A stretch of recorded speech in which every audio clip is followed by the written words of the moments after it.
Vamos tomar as nossas Bíblias aí em Hebreus capítulo 2, eu estou com a minha Bíblia de papel, mas eu vou usar também a outra aqui para facilitar para o meu estudo, porque depois do Covid eu fui premiado com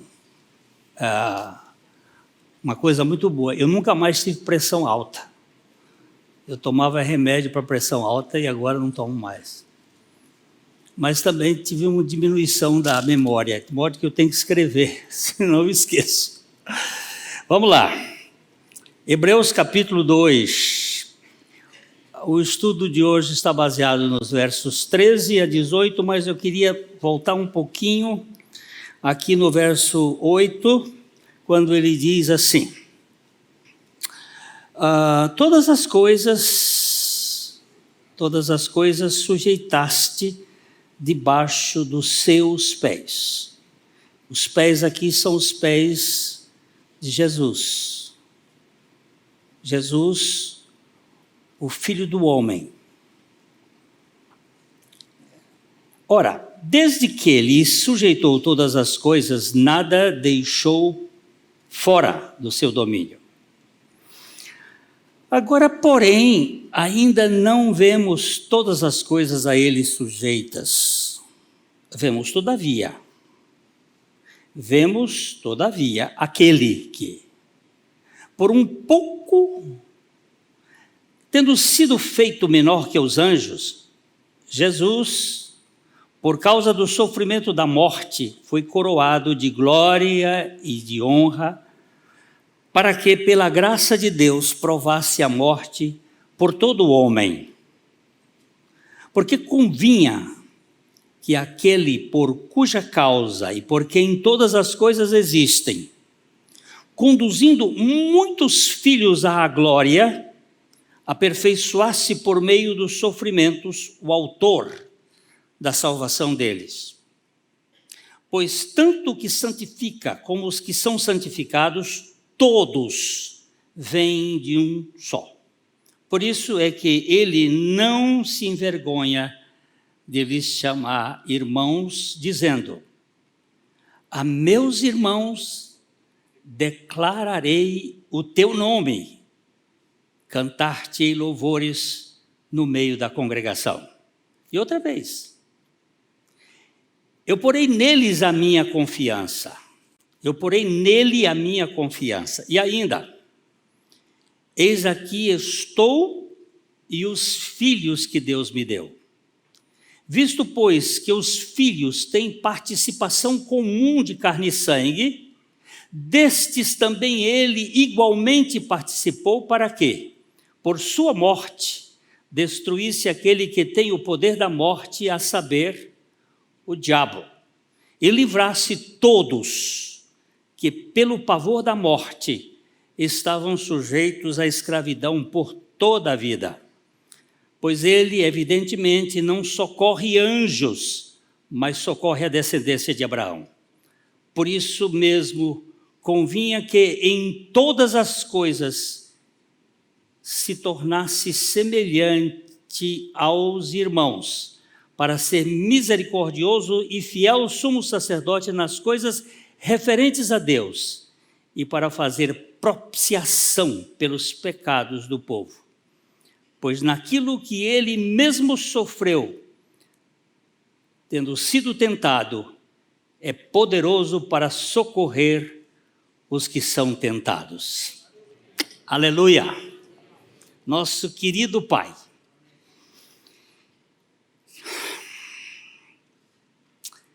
que podemos fazer, se não depender totalmente do Senhor para falar e para ouvir? Então vem operar em nós, para que o teu Filho Jesus Cristo seja glorificado e vidas sejam alcançadas. No nome dele que nós oramos. Amém. A igreja hebreia, a igreja dos hebreus do primeiro século, eu tenho falado isso aqui muitas vezes, ela estava passando por grande tribulação, grande perseguição. E muitos membros estavam retroagindo, retrocedendo, estavam voltando atrás. É característica de apostasia. Apostatar é virar as costas. As Escrituras, elas mostram de forma definitiva que a tribulação é o produto natural de um cristianismo genuíno. A tribulação faz parte da vida cristã. Jesus, quando estava saindo, ele deixou um anúncio para os seus discípulos na porta do birô de saída. Ele diz assim, no mundo vocês vão ter tribulações, aflições, ok? Mas tenham ânimo, tenham um bom ânimo. Eu venci o mundo. Ele deixou esse recadinho na saída. E nunca mudou. O cristianismo tem muita tribulação. Apostasia. Bem, eu quero dizer o seguinte, as tribulações, elas sempre selecionam. Ela é uma espécie de peneira. E ela seleciona os crentes autênticos e descartam os falsificados. Nessa peneira, tudo quanto é falsificado vai caindo fora.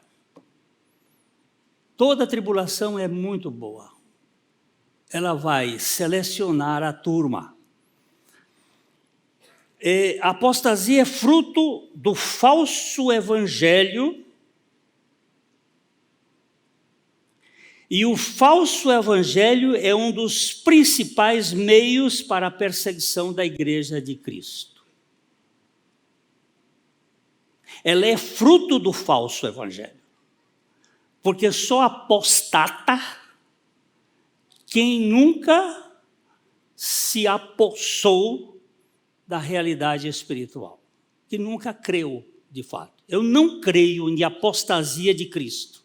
Eu creio de apostasia da igreja. Alguém que entra na igreja e depois volta para lá. Mas de Cristo não. Porque ele disse que das suas mãos ninguém poderia arrebatar.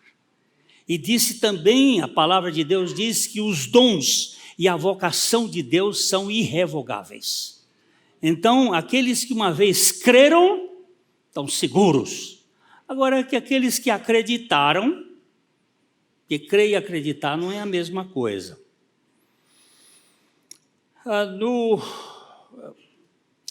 No texto escrito da carta,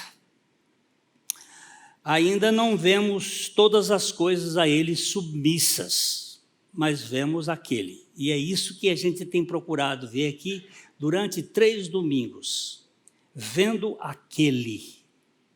Eu não vejo ainda todas as coisas do versículo 20, o versículo 2, capítulo 2, verso 8 e 9, ele diz: todas as coisas sujeitastes debaixo dos seus pés. Ora, desde que ele sujeitou todas as coisas, nada deixou fora do seu domínio. Agora, porém, ainda não vemos todas as coisas a ele sujeitas. Estão sujeitas, mas nós não vemos. Vemos, todavia, aquele que por um pouco, tendo sido feito menor do que os anjos.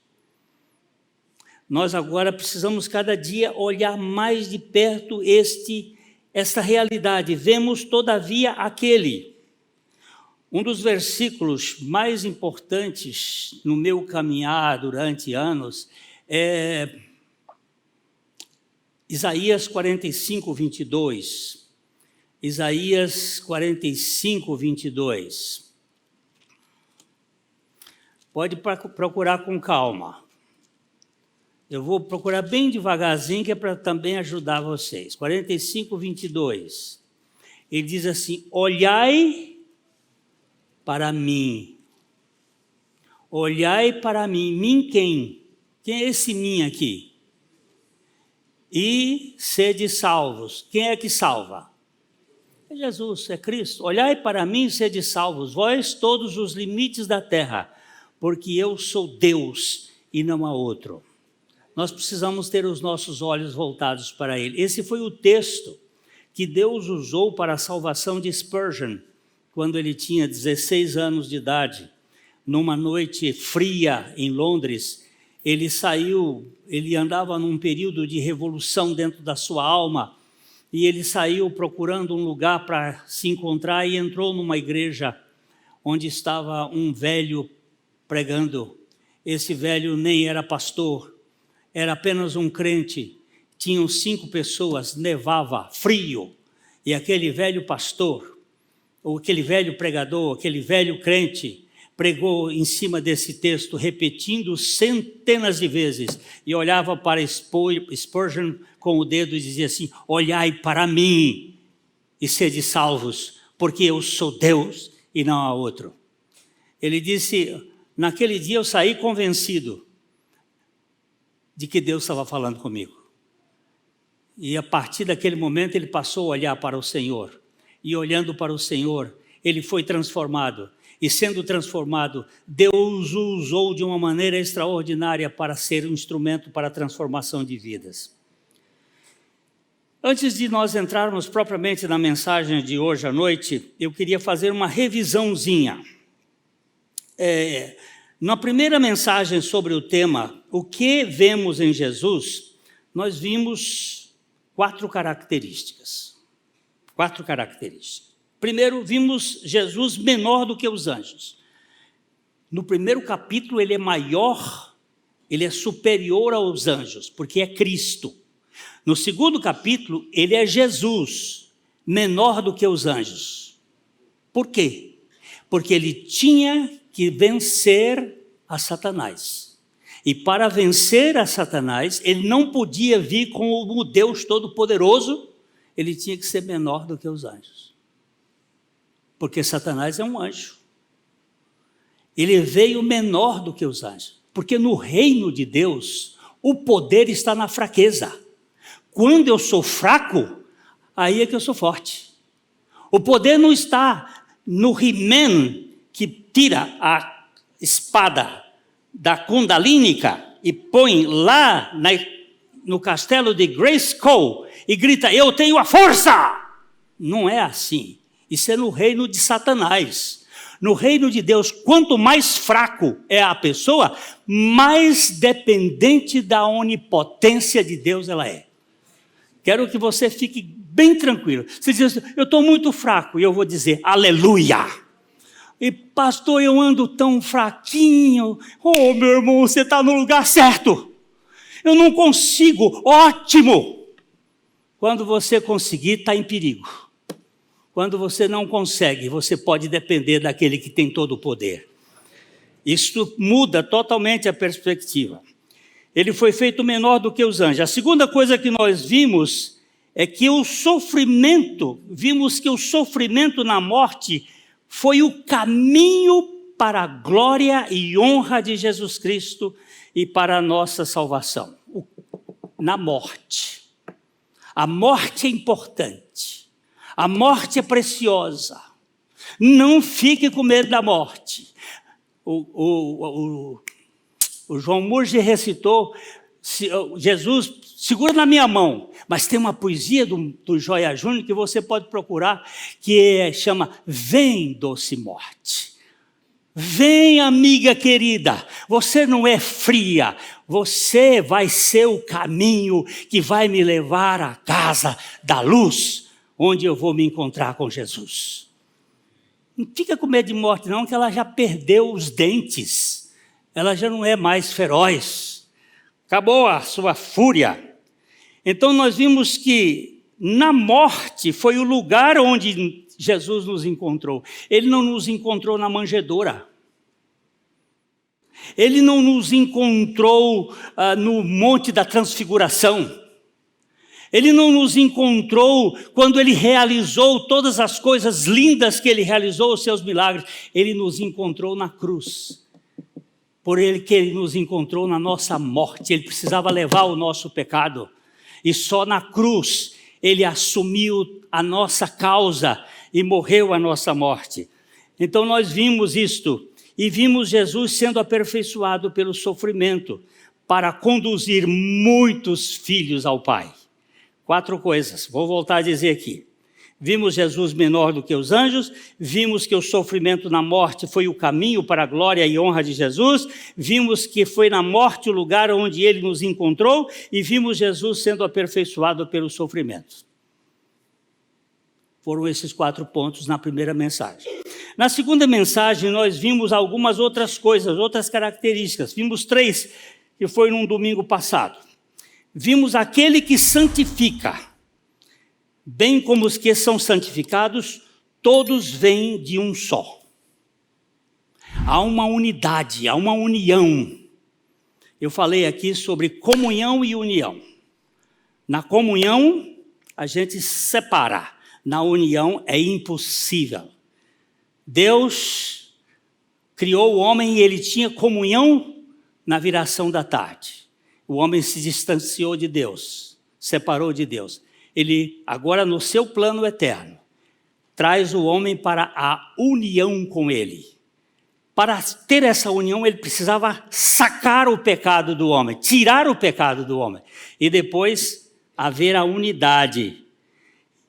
E isso foi por meio de Cristo, a nossa união com ele. Vimos que Jesus não se envergonha de nos chamar de irmãos. Você imagina Jesus chegar para mim, ô irmão Glênio, Senhor, você é meu irmão querido, você é filho do meu pai, você tem o DNA do meu pai porque a minha vida está em você. E vimos também que Jesus declara as novidades do seu pai, o evangelho, e canta louvores na congregação. Quando eu estava ali sentado de lado, vendo o Márcio cantar, e eu olhei para ele assim, ele nem percebeu, eu disse, Jesus está cantando ali, através do Márcio. Ontem eu estava com minha esposa, nós começamos a ouvir alguns cantores, e eu ouvi uma música da Nana Mouskouri, aquela cantora de origem grega, que tem uma voz lindíssima. Ela é a mulher que já vendeu mais CDs na história da música do mundo. Ela tem uma voz de anjo. E ela cantando Amazing Grace, coisa mais linda, mas ela não me edificou. Porque Jesus não estava cantando nela. Era só voz linda. Era só uma voz que me deixava arrepiado, mas não tinha edificação. Porque ela não tem a vida de Cristo. Sem a vida de Cristo não há edificação no meio da igreja. É só coisa bonita. É só estética. Não funciona. E eu já contei aqui que quando eu morava no Rio de Janeiro e cantava num coral da Igreja Batista de Itacuruçá com Elza Lakshevitz, que era uma maestrina fantástica, ela convidou 2 cantoras extraordinárias do Teatro Municipal do Rio de Janeiro, Gláucia Simons e Dona Eunice Lima. Gláucia Simons, um soprano lírico maravilhoso, cantou um trecho de Handel, uma coisa mais linda, linda. Quando ela terminou de cantar, não tinha costume naquele tempo de aplausos, a igreja aplaudiu, tão lindo que era. Depois Dona Eunice Lima foi cantar. Eunice estava com câncer. Estava esperando na fila para chegar na casa do pai. Havia tido uma experiência maravilhosa com o pai. E ela cantou um cântico, um hino. Campainhas estão a tocar, santos anjos a cantar. Glória, glória em aleluia e resplendor. Há uma terra além do rio. Não ficou um olho enxuto. Porque as 2 vozes mais lindas, uma cantava, a outra adorava. E ela cantava com Jesus dentro. Edifica. É isso que a gente precisa entender. Vimos Jesus declarar as novidades do Evangelho do Pai e cantar entre os louvores. Muito bem, agora vamos ver se eu corro aqui. Vamos continuar olhando para Jesus, para vermos algumas das suas características. A primeira que eu quero chamar a atenção aqui é Hebreus capítulo 2, versículo 13. Hebreus 2, 13. Esse texto diz assim: e outra vez, eu porei nele a minha confiança. E ainda, eis que estou eu e os filhos que Deus me deu. Eu queria chamar a atenção para essa questão. Quem ia pôr em quem a confiança? Olha o texto. E outra vez eu porei nele a minha confiança. Quem é que estava pondo a confiança em quem? Você tem que buscar atrás o sujeito, e o sujeito é Jesus. Porei em quem a minha confiança? Porei naquele que me escolheu e que me colocou nessa posição. Quem é esse? O Pai. Jesus foi um homem que viveu totalmente pela fé.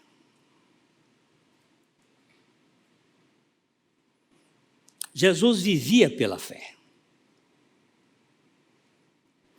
Hebreus capítulo 2, versículo 2, ele diz que ele é o autor e ele é o consumador da fé. Hebreus 2, 12, 2. Olhando firmemente, para onde? Para o autor e o consumador da fé. Quem é este autor e consumador da fé? Jesus, não é o Cristo, é Jesus, é o Filho do homem, o qual em troca da alegria que lhe estava proposta suportou a cruz, não fazendo caso da ignomínia, e está sentado à destra do trono de Deus. Nós vamos entrar no capítulo 3 e daí para frente a gente vai ver algumas coisas do lugar de Jesus assentado. É um lugar precioso quando você vai encontrar Jesus assentado. Significa que a obra dele está acabada, que ele não vai fazer mais nada, que tudo já está feito e você pode descansar na suficiência dele. Agora tem um trecho que é muito interessante no profeta Isaías, Isaías 50, versículos 10 e 11.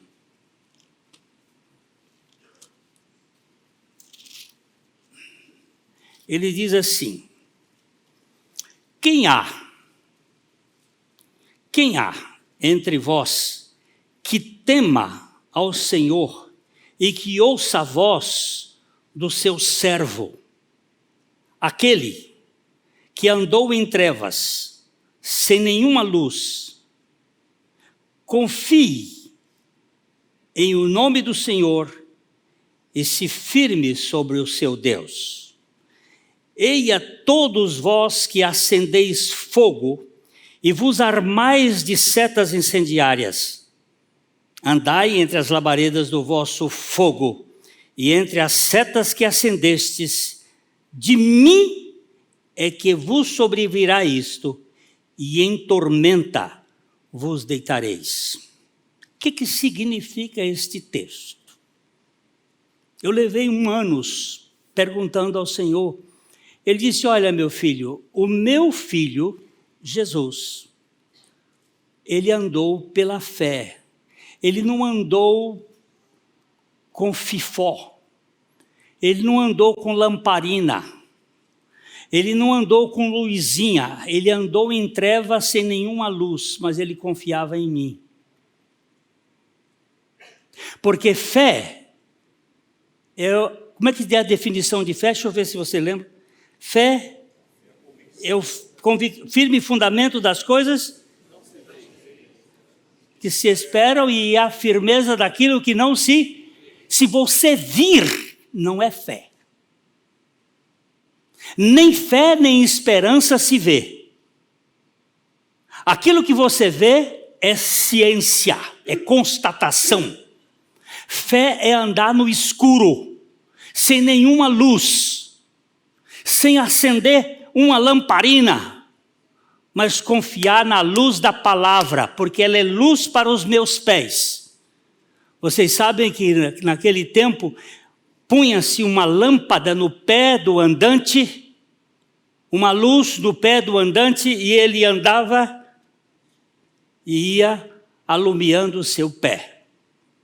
Não quero luz para longe ver, diz um velho hino do cantor cristão. Somente luz em cada passo ter. Andar pela fé não é consultar profeta para saber o que vai ser no futuro. É andar cada dia na presença do Senhor. Tem uma turma que quer saber o que vai acontecer amanhã. Basta cada dia o seu mal, foi o que disse Jesus. Ande pela fé, olhando para a palavra. Jesus andava assim. Ele confiava no seu Pai. Ele não ficava fazendo projeção. Ele simplesmente andou em trevas sem nenhuma luz. Ele disse, vós que acendeis fogo, vocês vão entrar nas tormentas do fogo que vai aparecer aí. Pastor, o senhor poderia ir comigo consultar, porque eu tenho medo de fazer isto. Tem uma mulher aqui que faz previsão. Eu digo, vai, filha do capeta. O que você quer saber disso, meu filha? Havendo Deus outrora falado de muitas vezes, de muitas maneiras aos pais pelos profetas, nesses últimos dias nos falou pelo Filho. O Filho é a linguagem final. O que você quer saber disso, menina? Você está com medo é porque você não tem certeza. Nós temos a palavra que é firme e é imutável. Que história é essa, criatura? Meu povo querido, olha para a palavra do Senhor. Jesus viveu pela fé. Eu gosto desse texto aqui de João capítulo 5, versículo 19, Evangelho de João 5,19. Menino, eu estou bom na Bíblia. Ainda pensei que não estava, mas estou. 5,19. Então, acharam? Então, o que aconteceu? Lhes falou Jesus, em verdade vos digo que o Filho nada pode fazer de si mesmo, senão somente aquilo que vir fazer o Pai. Porque tudo que este fizer, o Filho também semelhantemente o faz. Como é que Jesus vivia? Pela fé no que o Pai fazia. Veja o verso 30. O verso 30. Eu nada posso fazer de mim mesmo, na forma porque ouço julgo. O meu juízo é justo, porque não procuro a minha própria vontade, e sim a vontade daquele que me enviou. Como é que Jesus vivia? 100% pela fé. Ele pôs no Pai a sua confiança. Isso me empolga. Sabe por quê? Porque Ele é o único exemplo que eu posso agora assumir. Não preciso viver de outra maneira. Eu vivo pela fé na palavra do Senhor. Segunda coisa, segunda realidade que nós vamos ver em Jesus.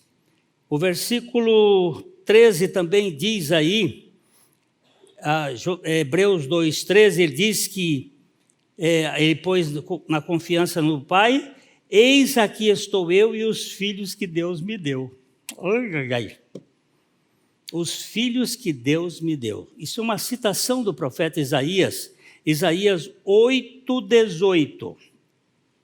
É uma citação do profeta Isaías que diz assim, eis-me aqui e os filhos que o Senhor me deu, para sinais, para maravilhas em Israel, da parte do Senhor dos Exércitos, que habita no monte Sião. Estes filhos que Deus deu a Jesus, eles foram dados pelo Pai a Jesus. Evangelho de João, capítulo 6, versículo 37, Evangelho de João 6, 37, ele diz assim, todo aquele que o Pai me dá, esse virá a mim, e o que vem a mim, de modo nenhum o lançarei fora. Você foi a Jesus? Você foi a Jesus? Sabe por que você foi? Porque o Pai lhe deu a Jesus. E o Pai deu a Jesus, e Jesus disse: o que o Pai me dá, esse virá a mim. E é isso que o texto vai nos dizer aqui, ó. Eis aqui estou eu e os filhos que Deus me deu. Queridos, isto para mim é demais. Essa é a segunda realidade. Jesus chamou os seus discípulos de servos, algumas vezes. Depois ele chamou os discípulos de amigos. Em João capítulo 15, versículo 15, ele chamou assim, ó, João 15, 15. Já não vos chamo servos. Por quê? Porque o servo não sabe o que faz o seu senhor. Mas tenho-vos chamado amigos. Amigos. Porque tudo quanto ouvi do meu Pai vos tenho dado a conhecer. Tudo que eu vi nele, eu vivi pela fé, e tudo que ele me contou, eu contei para vocês. Você já pensou desse título? No Velho Testamento só tem um cara que é chamado de amigo de Deus. Quem é ele? Abraão. E Jesus chama você de amigo se você creu. Meu amigo. Meu amigo. Não é amigo do meu pai. É meu amigo. Entendeu? Ou não? O amigo do meu pai? Pois é. Agora, aqui, ele chamou de servos algumas vezes, chamou de amigos, depois ele chamou de irmãos, que é um texto muito semelhante ao que nós estamos vendo aqui. Irmãos. Vamos ver João capítulo 20, verso 17. João 20, 17. Recomendou-lhe Jesus: não me detenha, está falando com Maria Madalena, porque ainda não subi para meu Pai, mas vai ter com meus irmãos. E diz ele: subo para meu Pai e vosso Pai, para meu Deus e vosso Deus. Foi a primeira vez que ele disse: vocês agora têm um Pai comum. Agora vocês são meus irmãos. Ele chamou primeiro de servo, depois chamou de amigos e chamou de irmãos. Mas ele termina chamando de filhos, porque ele disse: e os filhos que Deus me deu. João 21, 5. Lá na pescaria, Jesus faz essa afirmação. João 21, 5. Ele diz assim: perguntou-lhe Jesus: filhos, olha, filhos, tendes aí alguma coisa de comer? Responderam-lhe: não.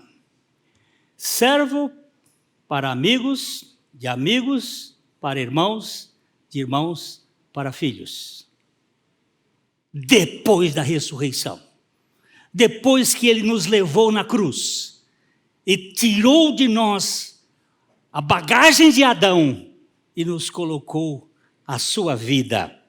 Isso para mim é demais. Então, primeira realidade que eu vejo que Jesus era um homem de fé que confiava no Pai. E segundo, é que os filhos que Deus deu a ele, ele vai cuidar desses filhos até o fim. São filhos. E a terceira realidade aqui que eu vou passar por ela rápido, mas eu não sei se a gente volta, mas é a paixão. É a realidade que vemos os efeitos da paixão de Cristo. A partir do versículo 14, vamos aqui rapidinho. Versículo 14. Visto, pois, que os filhos têm participação comum de carne e sangue, destes também ele igualmente participou, para que por sua morte destruísse aquele que tem o poder da morte, a saber, o diabo, e livrasse todos que, pelo pavor da morte, estavam sujeitos à escravidão por toda a vida. Este texto aqui desmonta o gnosticismo, que dizia que era impossível Deus se encarnar. Um Deus em carne não merece consideração. E aqueles que consideram vergonhosa a humilhação do Filho de Deus são agora convidados a considerar 4 bênçãos importantes que fluem de sua paixão. A primeira bênção é a destruição do diabo.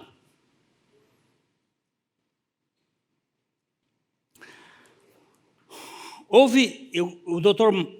William MacDonald ele disse o seguinte: houve um sentido especial em que Deus deu seus filhos a Cristo para salvar, para santificar e para emancipar. Hoje eu não tenho mais compromisso com o diabo. Ele não tem mais posse no que é de Deus na minha vida. Eu não preciso mais ficar, porque a palavra é muito clara, para que destruísse o diabo. Visto que esses filhos tinham natureza humana, o Senhor Jesus assume o corpo da carne com sangue para poder vencer pela sua morte aquele que tinha o poder da morte. Alguém aqui já se tratou com homeopatia? Não precisa ficar com vergonha, não. Pode levantar a mão. Hoje, na Suíça, é mais de 50%. A homeopatia ganha da alopatia mais de 50%.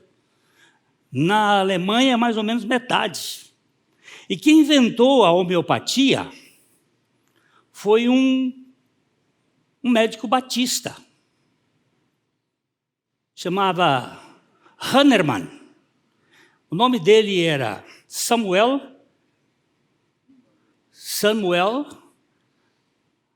Frederico Christian Hahnemann. Samuel é o nome do profeta. É Samuel Christian. Cristo é o nome de Cristo. Frederico é o nome do imperador. E Hahnemann é o nome da família judaica cristã. E como foi que ele aprendeu a homeopatia? Por um princípio. Aquele que não tem pecado se fez pecado para tirar o nosso pecado. É o que se chama similis similibus curando. O similar cura o similar. Jesus se fez carne para que pela sua carne destruísse aquele que tem o poder da morte, o diabo. É o princípio da homeopatia. Depois você lê o capítulo 8, a partir do verso 4, você vai encontrar como é que se usa a expressão na medicina, mas a etiologia da doença e o processo da cura ali. Cadê você, Satanás? Estou aqui. Eu estou enchendo a cabeça dos meus filhos. Mas dos filhos de Deus eu só posso criar arruaça. Se eles ficarem com medo, eu consumo um pouco deles. Porque o diabo come o quê? O que a cobra se alimenta? De que a cobra se alimenta? Aí você diz, de rato. Então você é rato. Não, a cobra se alimenta de pó. A cobra do Gênesis se alimenta de pó.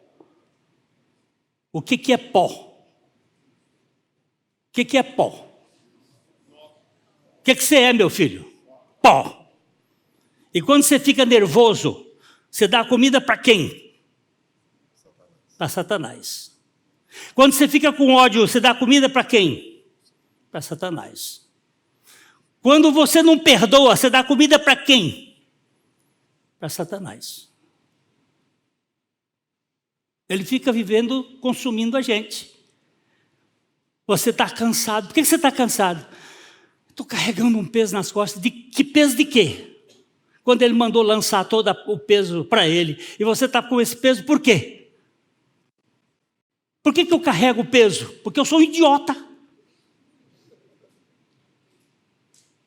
E ele fica consumindo você.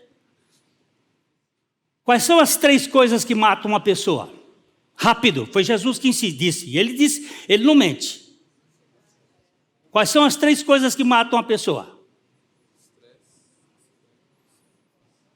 Não sei, nem leio a Bíblia. Como é que eu vou saber? Primeira, orgia. Segunda, bebedice.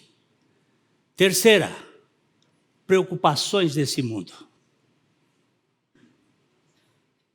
Come-se errado, bebe-se errado e preocupa-se demais. Isso é que mata a gente. Um médico me disse, não existe colesterol, o que existe é estresse. Tá certo, doutor? E ele agora fez assim. O problema do colesterol grudado é que você vive com estresse.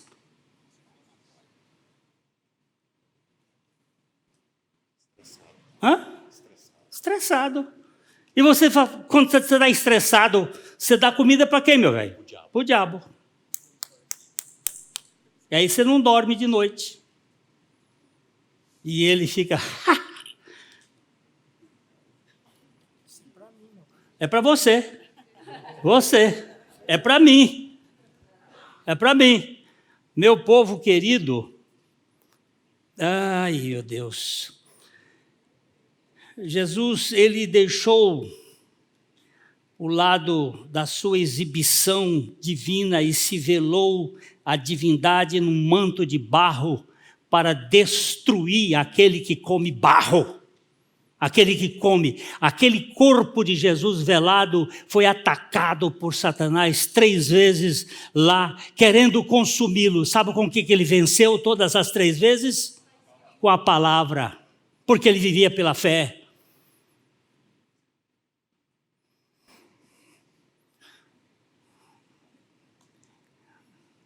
Jesus desceu até Belém, mas não ficou em Belém. Ele foi até o Calvário para me encontrar, porque ele me amou. Para que ele pudesse destruir aquele que tem o poder da morte, a saber, o diabo. Atendi uma menina, eu vou parar aqui, o outro domingo, quando eu vier aqui, eu vou continuar daqui para frente. Mas uma menina muito querida, foi aqui da nossa igreja, ela ligou para minha esposa, e pediu que queria falar comigo, que ela estava passando por algumas angústias. E sentamos essa semana. Eu disse, o que você tem, meu bem? Eu tenho pavor da morte. Eu digo, está fresquinho aqui. Vamos embora. Aí eu comecei a ler os textos bíblicos. Vamos embora. Vamos embora. Vamos embora. 1 hora ali só pegando texto bíblico. Aquele que lá na cruz esmagou a cabeça da serpente. Aquela que tem o poder da morte, que dá paura nas pessoas, que dá tanatosfobia, o medo da morte. Fica a pessoa com medo da morte. A dona a viúva do dono da Winchester, quando ela morreu, eu estava passando em Austin, naquela ocasião, e o meu sobrinho mostrou. Ele disse, aqui desta casa já foram tirados 150 caminhões de destroços da casa, desmancharam a casa. A casa dela tinha 150 janelas e 30 portas, 3.000 portas. Porque um guru disse para aquela viúva, enquanto você estiver construindo a sua casa, a morte não te pega. E ela começou a fazer reformas e cá. Tinha porta que não saía em lugar nenhum, que era para enganar a morte. 3.000 portas, 150 janelas, 150.000 janelas. A loucura do mundo por medo da morte. Aqui dentro dessa sala tem uns que sentem o intestino mexer com medo da morte. Porque você não sabe que lá na cruz Jesus já esmagou a cabeça da serpente, que é aquela que tem o poder da morte. Irmãos, eu vou parar aqui, mas nós vamos voltar a esse assunto. Eu não quero pregar mais do que 45 minutos. E eu já cheguei aos 44, 28 minutos e 30. Então, vamos voltar isso aqui, que eu tenho coisas maravilhosas para mim. Aquele que venceu lá. Mas eu quero só terminar dizendo o seguinte, essa menina, quando ela terminou ela virou para mim e disse assim, meu pastor, caiu um peso. Digo, ainda bem que foi ele que carregou. Entendeu? Você que tem pavor, saiba que ele já venceu.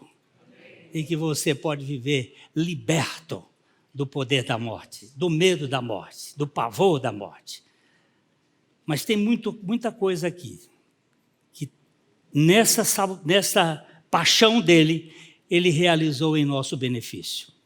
Eu queria entrar já no próximo encontro, no capítulo 3, mas a gente vai voltar um pedacinho e depois a gente vai para frente. Tá bom?